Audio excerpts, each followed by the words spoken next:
Hey everyone, and welcome to another episode. I'm your host, Arshel Branch, and before we get started, I just want to apologize for the beeping in the background. I can put out the official announcement. It is going to be taken care of this week, so by next week videos, you won't have to worry about any more beeping, as you just heard. I do, again, apologize for that.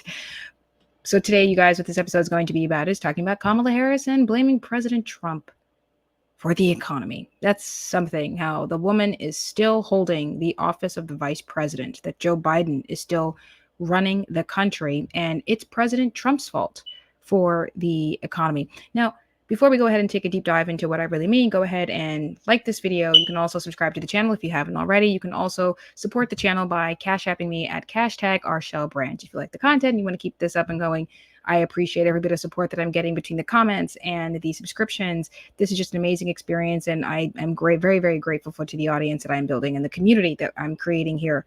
It's pretty awesome, and so I thank you for that. Now, let's go ahead and let's dive into that, shall we? About Kamala Harris blaming President Trump. Now, there's a lot happening, right? We know that there is going to be a presidential debate between the two of them. We know that the economy is going to be one of the things that's going to be on the list of subjects that they discussed. Among a few, I don't dare say many subjects. Frankly, I think there's only going to be 4 of them. And I believe that those are going to be illegal immigration. She's the border czar. I think it's going to be the economy, which she's blaming Trump for. It's going to be abortion, which she wants to try to restore Roe v. Wade. How she tries to get that done, I don't know. We shall see how that works out. And no, but I think that's about it. Illegal immigration, the economy, and abortion. But today, you guys are going to specifically talk about how she is now putting the blame on a person who is not even in office, right? Like, I mean, they had an argument in 2020 when Joe Biden won the presidency. They had an argument, right? Bill Maher said, if getting rid of a president means you have to have a recession, well, then bring on the recession. We obviously saw during COVID, the numbers were going down dramatically because civilization was entirely shut down. I disagreed with them shutting down entirely. Frankly, I thought it was unconstitutional. I thought he mishandled that circumstance. I mean, frankly, as a commander in chief, when you see that governors are violating the civil liberties and the constitutional rights of your people, you have everything at your disposal, as a final stance. You could have used the military. I won't lie. You could have done that. I would have, someone who was living in New Jersey and working in New York, I would have loved if he had sicked the military on these governors in these states for not opening back up. And, this added $3 trillion onto the deficit. So you had an argument for 2020 because he was actually in office. He did add $3 trillion to the deficit. The numbers were looking pretty poorly because the economy was shut down, no thanks to these governors. And of course, if you're anything like me, you believe that election was stolen. So, hey, all of these terrible things were able to happen. So you had an argument for 2020, the economy, and blaming President Trump. Well, he hasn't been in office for 4 years, woman. How is it that it's his fault for why the economy is going poorly? Because today, you guys, the reports come out about the stock market, both here in the United States and the global markets, that they are going down. This is bad, right? But the numbers are going down. The Japanese markets have gone down, and this is the worst that the Japanese have seen it since the 1980s. And frankly, I put the blame on the Federal Reserve. This is why, as an America First advocate, I'm someone who believes in choice of currency, why I don't believe in central banks. I don't think that this is an accident any more than 2008 was an accident, any more than the 1970s recession was an accident, or even the Great Depression. None of these economic crises that we have in the United States, or really anywhere in the world, are by accident. These people aren't dumb. The leader and the head of Federal Reserve, Jerome Powell, is caught by one of his staff members who got fanged. If you don't know what that means, it means that someone honey trapped him into pretty much confessing the information as to whether or not this entity is actually trying to do what's best for the American people. They deliberately want to hurt President Trump. They want to discriminate against conservatives. They want power and control over our economy, not actually helping the American people. I mean, this is why you have the conversation about cryptocurrencies and Bitcoin, and why Kamala Harris is pretending to be a fan of crypto and Bitcoin. Now, we're not talking about Bitcoin. We're not talking about crypto in this particular episode. But the fact of the matter is, you have Kamala Harris who wants to blame President Trump. You have the Federal Reserve saying that they are deliberately trying to get famous and get known, the guy, Jerome Powell, who wants to be known for taking down President Trump. And to quote Bill Maher, recessions do hurt presidential campaigns. They also hurt people who are already in office. And so they're putting the blame on President Trump because it's seeming like the recession is going to happen way sooner than expected. Now, in a previous episode, you guys, I said that I do not believe for 1 second that Jerome Powell and the Federal Reserve are going to allow the recession to take place now. If anything, they're going to specifically hold it off until he wins for 24. When Trump and Vance take their position as president and vice president, expect a few weeks later, boom, it's going to be a recession. I don't think it's going to happen this year. I don't think it's going to happen before November. I think they're going to specifically cut rates, which they said in their press conference that they're going to cut the rates so that way they can prolong this inevitability, because that's essentially what this is. This is not a if a recession happens. This is a when a recession happens. This is not an accident. These people are not stupid. And just so we can understand that the candidate that the left and the mainstream media want us to fawn over doesn't know how to answer these questions as to what she plans to do about it. So let's go ahead and let's run the clip just so we understand together, collectively, this woman is completely ignorant of the facts, not just the state of how we feel as Americans, but just the facts on what her policies and Bidenomics have actually done to the American people and what she intends to do differently. So let's go ahead and let's run that clip, shall we? Experiencing record inflation, the worst in 30 years, way beyond expectations. OPEC didn't increase oil production. Can you tell us a little bit about how you would prevent the new spending in your Build Back Better agenda from exacerbating the problem? And also, what else are you going to do to fix this problem with inflation? All right, thank you. Well, let's start with this. Prices have gone up. We know that. And families and individuals are dealing with the realities of why are you looking down? That bread costs more, that gas costs more. And we have to understand what that means. That's about the cost of living going up. That's about having to stress and stretch limited resources. That's about a... Okay, so before I let her go on to simply explain how not even explain, she's saying exactly what the American people have already been saying.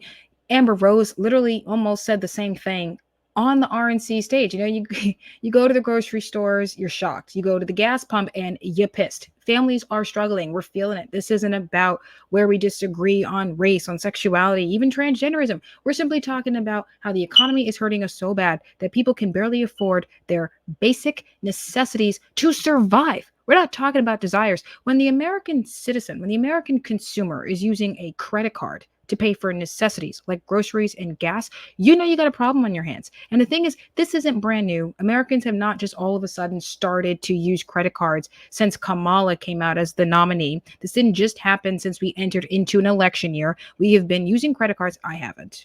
But most Americans, you can look at the credit card deficit that's added to the national deficit. The credit card debt is over $1 trillion. Divide that up by every American adult citizen, that goes up to $14,000. And the numbers, if you watch Dave Ramsey enough, these credit card numbers are unbelievably high. Some of it is for, cars, but a lot of it is just for basic necessities of survival. And transportation is a part of that, right? You got to be able to get to work. Transportation is a part of that. If you're someone who takes public transportation, I was talking to my 16-year-old niece when she was going to New York to spend some time with her family who live there, her cousins that live out there. The train prices are astronomical. They're getting unbelievably high. When I was a kid, I remember when it was $2 and then it was $2.25. And next thing you know, it was $2.75. And then, I moved to Pennsylvania, so I didn't have to deal with the public transportation over there. But she's saying it's unbelievably high now. And I can't even imagine what it's like to cover gas in those cities. And then the tolls are unbelievably high. We already know that it's getting higher. Don't tell me what I already know. Don't try to teach me that 2 + 2 = 4 when I already know this. Woman, we're talking about solving quadratic equations. That's what I need you to teach me. Can you teach me some geometry here? Don't give me the 2 times tables. I already know that, and you're wasting my time. I'm too advanced for that. You're the freaking vice president, and you can't tell us, going based off of the question that the reporter asked, the Build Back Better agenda has only exacerbated the financial crisis, that has only exacerbated the financial problems that Americans are already in, that you said President Trump was responsible for, which was one of the reasons why he won. And that when you actually look at those numbers, again, it's not that they didn't have an argument for the economy when it was Biden versus Trump for 2020. You were able to say he added $3 trillion to the deficit. And this goes against everything that America First, that MAGA, and that Republicans and conservatives are against. We're not for adding to the debt. We're for decreasing those numbers. And he added $3 trillion to the debt because he was printing money, allowing the money to go out into circulation because there was a virus and society was shut down. Personally, I think he handled that all kinds of wrong. That's a side note. Maybe we'll talk about that in another episode. But specifically saying, when you listen to people like Bill Maher, right? Well, if a recession is what hurts a president and keeps them from getting reelected, well, then bring on the recession. And that's what's happening, right? That the numbers are suggesting, because of what happened with today's markets going down, not just globally, but here in the United States. Japan numbers are the lowest they've ever been since the 1980s. And so Japan has had it really rough. I mean, look at the history of centralized banking. Japan has had it really rough. And so there are multiple countries who, like the United States, are suffering because these central banks are making the decisions. I do not believe that this is an accident. These people are not stupid. They know exactly what it is that they are doing. Kamala Harris not being able to answer a simple question as to, okay, so your Build Back Better agenda has only made things worse. You were able to get into office because the economy was doing so bad. You had an argument for 2020. You don't now. And she is blaming President Trump. Now, she doesn't go into blaming President Trump for the economy in this particular video, but you can find this in articles for Newsweek, the New York Post, the New York Times. I will link some of those articles in the description so you know I'm not making this up. It's unbelievable, people. It's as we get closer and closer to November and the economy is on the list of subjects that I do believe is going to be on the debate stage. I also believe that this is going to be one of the biggest things that people go to the ballots for, why they're going to end up voting for President Trump. Because again, they are hinting that, well, if a recession can hurt a president, it could also hurt a presidential campaign. If a recession takes place during this time, while Kamala Harris is the vice president, while Joe Biden and Kamala are still in power, it's going to hurt the Democrats. And let's go ahead and let's see if she's got any new answers. And then I'm going to show you what a Democratic pollster has to say about what's going on with the economy and now whether this is going to help her or hurt her. But let's finish this video first so that way we can see if she has any new answers outside of what we already do, right? Let's see. Source of stress for families that is not only economic, but is on a daily level, something that is a heavy weight to carry. So it is something that we take very seriously, very seriously. And we know from the history of this issue in the United States that when you see these prices go up, it has a direct impact on the quality of life for all people in our country. So it's a big issue and we take it seriously. And it is a priority, therefore. So we have addressed it in a number of ways. One of the issues that we know is related to this is the supply chain issue that we just discussed. And so on a domestic level, in terms of domestic policy, one of the approaches we have taken is to work with labor unions and to work with municipalities in opening back up and extending the hours of our ports. There are actually three I have in mind: Los Angeles, Long Beach, and Savannah. And in fact, part of the infrastructure try to bring it to California. Bill Why am I not surprised? Benefit is most recently what we will do to assist Savannah in broadening their ability to be an active port. And we have seen a reduction in the container ships off of the Long Beach and LA ports because of what we have done. She's going all over the place. I can't even listen to it anymore. I can't even do it anymore. I'm trying to find the words. She's got no real answers. The supply issue. Yes, there's a supply issue. Yes, that's also part of it, but it's also the value of our money. What are you planning on doing about increasing the buying power of your citizens? Because increasing wages are not going to be able to do anything if you don't increase the buying power. So if we just keep printing and printing and printing, you continue to deplete the value of our money. Every time that deficit gets higher, you deplete the value of our money. That national deficit plays a huge part of the buying power of what we can do in this country. And then, of course, we have the supply issues, but part of that is because of the energy depletion that Joe Biden did on day one of his winning. killing the energy independence that we had in America, which played a huge role into how we were able to grow our economy. He was actually able to shrink the deficit down by a couple of $1 trillion and then cue COVID.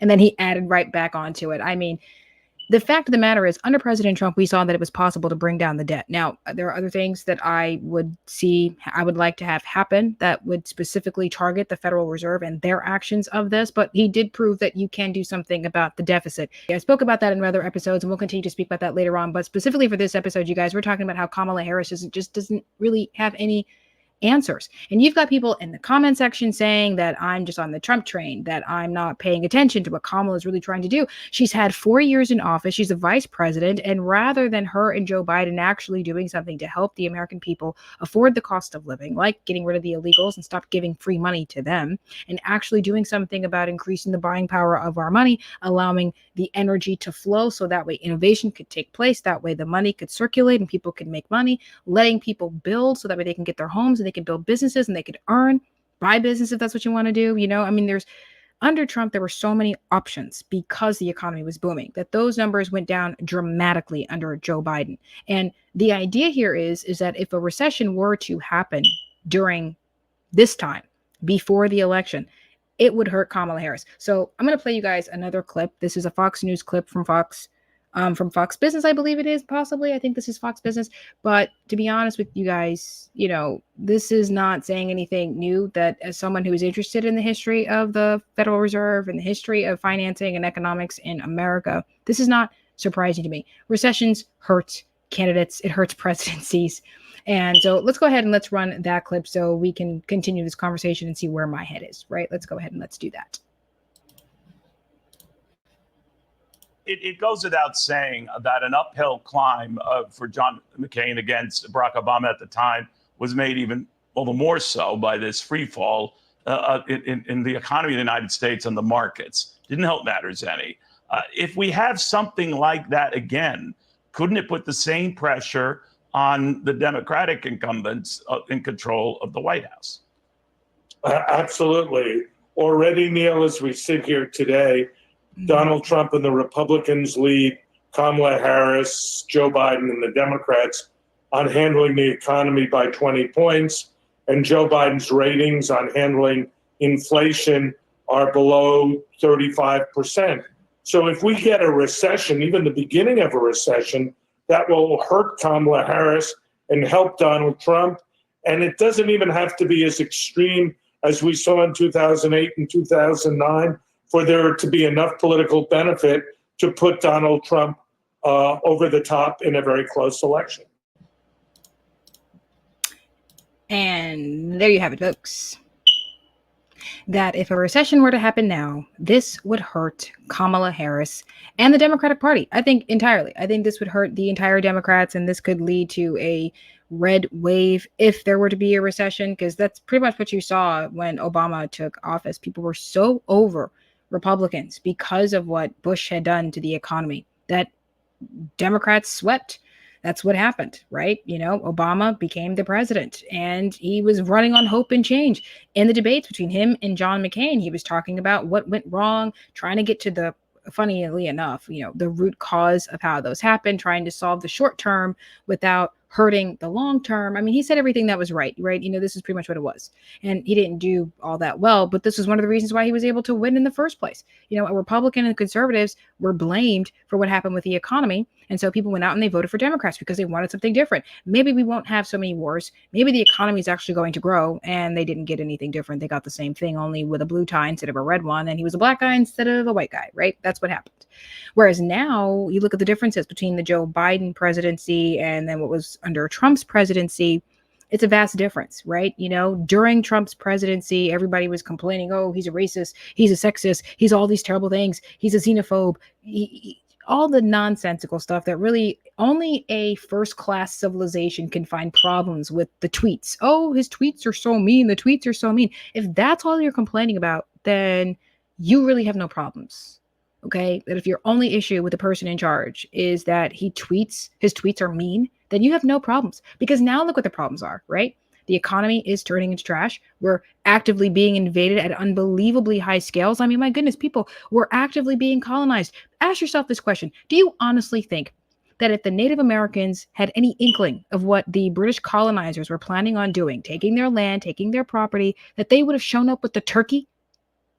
Stop giving illegals the damn turkey. Stop giving them money. Stop giving them cash. Close the damn border. But she's not going to do that. You've got someone who's in charge of the Federal Reserve who wants to go down after Trump. But if the recession takes place now, which again, this is not an accident, which is why I don't believe that this recession is going to take place now. I think they know very well that if there is a recession to happen, it's going to happen after Trump takes office. And I'm going to tell you why I think that's going to be the case. If recessions hurt presidents and presidential campaigns, and they know they do not want this man into office, they have to hold it off. They've been able to hold off the recession. You know, people have been feeling the inflation, obviously. And most Americans are like, what do you mean? It's not a recession. Young Americans are having a hard time finding jobs. Having a hard time paying bills. We have to work unbelievable amount of hours, take on extra jobs. People are working 3-4 jobs. I see these compilations of TikTok videos of men crying because they have no time to spend with their children, with their wives, and most likely they're crying on the camera with TikTok because they don't want to appear weak in front of their children and their wives. And they just, I mean, this is what's happening. Young Americans on lines that go for blocks trying to find jobs, that going and applying online, looking for remote work, in-person work. This whole process has become so difficult. And not to say that looking for a job doesn't have some level of stress. You know, sometimes your mundane things bring a level of frustration, but not so much that you get headaches, not so much that you should be worried about your future. And since Biden took office, this has been a big concern. The Build Back Better agenda has only led to train derailments. We saw that in East Palestine, Ohio, has only led to the supply chain going down dramatically. We saw this under Pete Buttigieg, right? I mean, this has gone down dramatically. The infrastructure bill, what infrastructure when you still got potholes? That he was going to be peaceful, but you've got wars taking place all over the world. And now we're headed towards nuclear annihilation. And Kamala Harris is just another one of these puppets that could be used to initiate that route. This is why she is, I mean, the woman can't even answer the question as to what she's going to do differently. Oh, we're going to open these ports. We're going to open these ports. You're looking down at your paper. You don't really know what it is that you're actually saying. And to be perfectly honest, people, she's a problem. And this recession that they're saying is going to happen, if it happens before the election, this would help President Trump like crazy. Because like you saw in 2008, when there is an economic crisis, people tend to vote the other color because they think they're going to get something different. And if a recession takes place now, it would mean that chances are you're going to have a sweep of conservatives. Now, whether or not they're America First conservatives, or if you're just going to have rhinos in there, that's a different story. I can't tell you that. But I can say that recessions definitely make it clear. And so as we move closer and closer to the debate that's going to happen between Kamala Harris and President Trump, this is the question that you have to ask yourself. When they start talking about the economy, do you think she's going to blame him on that stage? Personally, I think she's going to blame him. She's already doing it now. She's being very, very silent as to what's happening with the stock market crash. Like that video was specifically about inflation that had absolutely nothing to do about the stock market decline that took place today. It's not just happening here in the United States. This is happening worldwide. And according to Piers Morgan, the United States has a responsibility as the leader of the free world to try to make things better and safer for everyone. And so if she's planning on being the president, I would suspect that you have an answer on what you're going to do about that. And she's being particularly silent about it. But when you go on her Twitter page, you can see that they're hinting at the fact that he's to blame for this.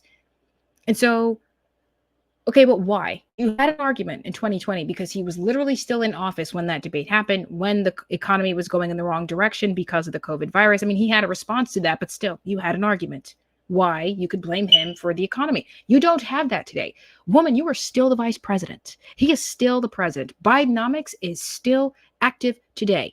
And as the reporter made clear, Build Back Better just seems to exacerbate the issue. It doesn't seem to be helping. So what do you intend to do differently? Oh, the American people are feeling it. It's affecting the cost of living, and it's creating stress within the families. I intend to work with unions. I intend to open ports. You say these things and yet we don't believe you. You constantly look down. You're making word salads. We don't know if we can trust you because you lie about something as simple as your race.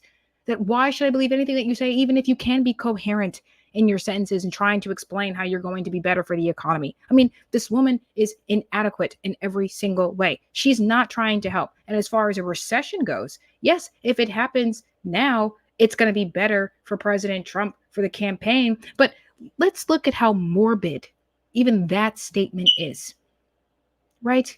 I don't want to be Bill Maher sitting here saying that, oh, bring on the recession if it means Kamala's going to lose. Frankly, I think she would lose without the recession. That the Federal Reserve, since it is their responsibility, can prevent a recession from taking place, period. Well, then they should be doing that anyway. That you shouldn't be trying to start a recession or prevent a recession over who you want to be in office, right? I'm not rooting for a recession to take place so President Trump could win. Frankly, he would win with his eyes closed because Kamala is a terrible candidate. She's a terrible border czar, terrible vice president. She laughs at tragedies. She smiles. She makes all these word salads. She can't actually hold clear conversations as to what she actually thinks would be beneficial to the American people outside of the issue of abortion. And to be frank, folks, that is not the biggest issue for the majority of the American people. This includes Democrats. I mean, come on. If she can't even connect to the people who actually want to murder their babies because she can't say what's going on with the economy, then this is quite tragic. To be frank, you don't need to have a recession to say you want choice in currency. You don't need a recession for your candidate to win. And this is part of the problem. You know, I'm not someone who's going to sit here and say that bring on the recession, like Bill Maher says, because I want Kamala to lose. First of all, she's already going to lose because she's incoherent. She was a terrible vice president. She's a terrible border czar. She can't answer questions properly. She lies about her race. She uses fake accents. She brings on trash to try to entice Black Americans, and it's not working. None of it's working. She criticizes young people. She has nothing to offer the American people but her ass to kiss. And it's quite obvious to Black men. It's quite obvious to people who are not a part of the media machine. You don't need a recession in order to get your person to win.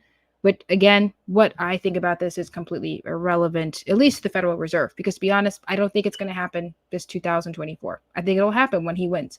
When he wins and he's actually in office. So even if he wins in November, not happening in November. It'll happen when he's actually in the White House. I could be wrong. I could be wrong. I could be wrong. We shall see about that. But now you guys let me know. You go ahead and hit in the comment sections and tell me, do you think Kamala Harris is going to blame President Trump for the economy on the debate stage? Or do you think she's just getting away with that because this is recent news? Do you think a recession has to happen in order for President Trump to beat her in this campaign and in this presidential race? I don't think so. I think he's already kicking some serious butt, not being in office, making a martyr out of a moderate. Seems to have been doing the work. He's a moderate candidate. He is not a crusader, in my opinion. I do not believe Trump is a crusader. I do believe him to be the moderate. All he wants is for the American dream to be attainable, that the labor that the American individual puts out into society gets them the financial gains and the reward that they so rightfully deserve. We don't do free labor. That is slavery. And my people have a real big problem with that. And it seems to have been mainstreamed.